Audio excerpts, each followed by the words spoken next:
Originally made by the British, Skittles were introduced in North America in the late 1970s. The candy we all know and love today is not what it seems to be. However, for it was once used as something far more imaginable. 6 men from America were serving as spies and infiltrated with the British at the top secret archives. But unfortunately, they were caught. Given the permission by the law, British scientists were allowed to experiment with these prisoners using a new form of torture starvation. The scientists placed 5 different color flat spheres, barely the size of an American dime, on a small gray observation table. The scientists took a look at the leader from the group of spies and gave him the option of red, orange, yellow, green, and purple colored spheres, telling him that the only food pieces will not kill him. The American spy ate the yellow piece. After a short moment, he felt fine and wished to go back to his cell. The scientist disagreed and told him to wait a little longer. With no choice, the spy remained where he was in a small gray room, doing what he was told to do. Soon the spy told the scientist that he felt lightheaded, slightly dizzy and nauseous. The scientist gave him a menacing grin and wrote down what he said. The spy, holding his head, trying to stand up, and said, "I can't think well." The scientist's grin grew larger as he continued to jot down what he was seeing. "Good." The spy fell to his knees and started to scream violently. "What did you do to me?" he pleaded. "You chose wrong. Simple as that." The scientist closed his notebook and left the spy in the room. "Wait, where are you going?" The spy struggled to say as he held his head. "Please, let me see my team again. Please." He began to weakly claw at the door, but it was no use. It was made of reinforced steel and was locked from the outside. The spy's vision began to blur and get foggy. Soon he was not be able to see or even speak a simple sentence. The unfortunate spy died from his brain dissolving in the inside. A thick black liquid soon began to seep out of his nose, mouth, eyes, and ears. The scientist had people clean out the room with the corpse and the liquid. He replaced the yellow edible piece food, and then he let the second spy in. He told him the same thing to him he told the last one. Only one of the pieces he would let him live and save him from starvation, while the others would kill him. The spy hesitated. His hunger overtook as he took the red piece.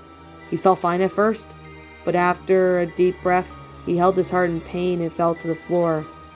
He tried to speak, but nothing came out. The scientist smiled with pleasure and jotted down what he observed of the spy. "Do you know what's happening?" The spy vigorously shook his head and tried getting up, flailing as the pain became too great for his body to handle. The scientist laughed darkly and answered, "You are suffering from a heart attack. You chose wrong." He then held his notebook shut and left the spy to suffer. After the scientist recorded this data, he got the people to clean up the mess the little spy had made, sent in the third one. He informed him of the same situation. If he was choose right, he would have lived and got a piece of food. If not, he would die. "Please, just let me go. I have a family," the male spy pleaded. The scientist shook his head. "You were always the most difficult." He pressed a button and a remote caused a collar around the spy's neck to shock him. "Now eat." The spy licked his dry lips and ate the green piece. After a few seconds of letting the food piece digest, he began to gag and seal his mouth shut. He struggled to stand up, but he got to his knees and let the burning liquid out of his system. Vomit soon pooled around him as the thick liquid continued to exit out of his system. The scientist chuckled and jotted down the notebooks. "Sadly, you chose wrong as well." He stared down at the spy, trying to hold back the repeating vomit. Soon the acid will melt through your esophagus and your skin, making it near impossible for you to gain a single breath. He then closed the notebook, then just sat there, watching the poor spy suffer. The American was crying acid tears that melted his scars into his face as the stomach acid melted through his throat, poured out 2 of the exits now. The spy held his stomach in desperate pain, as if he were wanted to stop from what was happening.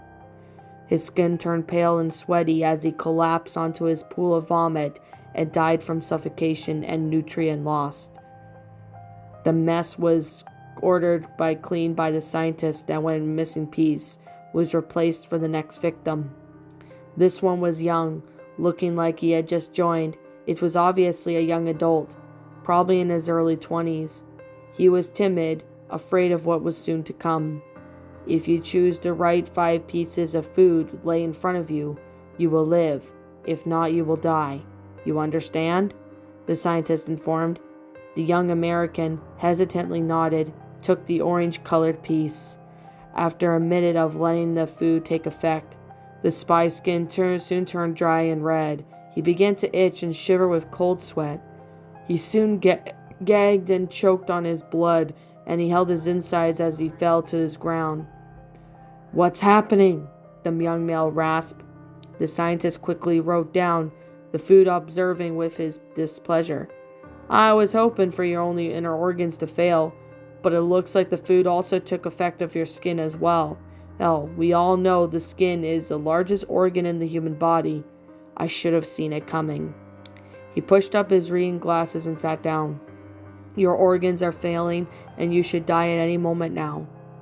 The young American looked up, and the scientist in horror as he tried standing, but his ligaments wouldn't listen to him.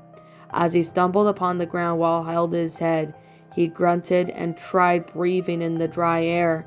To the scientist's expectation, his lungs had now failed him, as soon as his heart would too.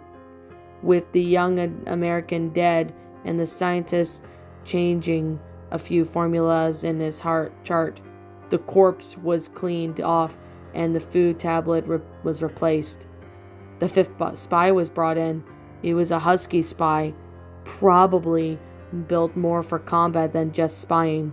The scientist, displeased, hoped the spy would choose the last untasted food tablet on the table. "I'll make this one simple for you," the scientist announced from the observation spot.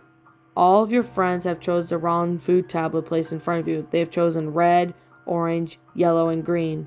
All of them have died a terrible death, but if you choose correctly, you will live."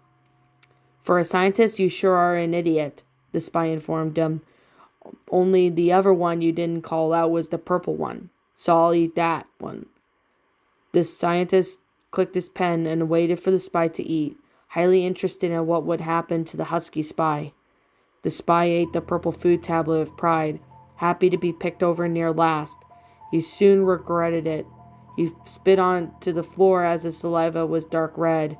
His lower stomach felt like he was on fire as he propped himself against the wall. He soon got blood all around him and onto the wall. The scientist smiled with glee and jolted down the effects. "This will be highly useful for our hospital deaths in your country. You, on the other hand, have chose wrong." He let the spy suffer, concluded on how he'd counteract with the tablet's effects. The mess was then cleaned up and the spy was then let in. There was a giant scar on his neck, making it seem like he couldn't talk. Having his larynx taken out for medical reasons, he assumed. The scientist was unhappy. He liked hearing his victims suffer. "But I guess I was watching someone mute and die, struggle to say something, could be just as amusing." "Your friends," the scientist told him, "they have all chosen wrong. If you eat any of those tablets, you will die. But if you figure out the contract with the food tablets, you will live and not die from starvation. Understood?" The scientist pointed out at the mute spy with his pen.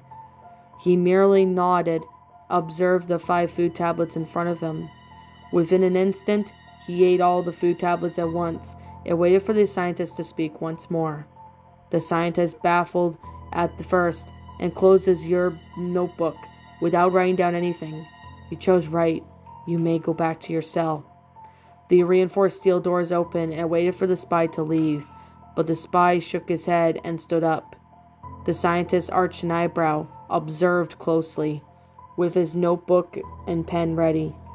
The spy looked up at the observing scientist and spoke in a gruff tone. "I will not be controlled."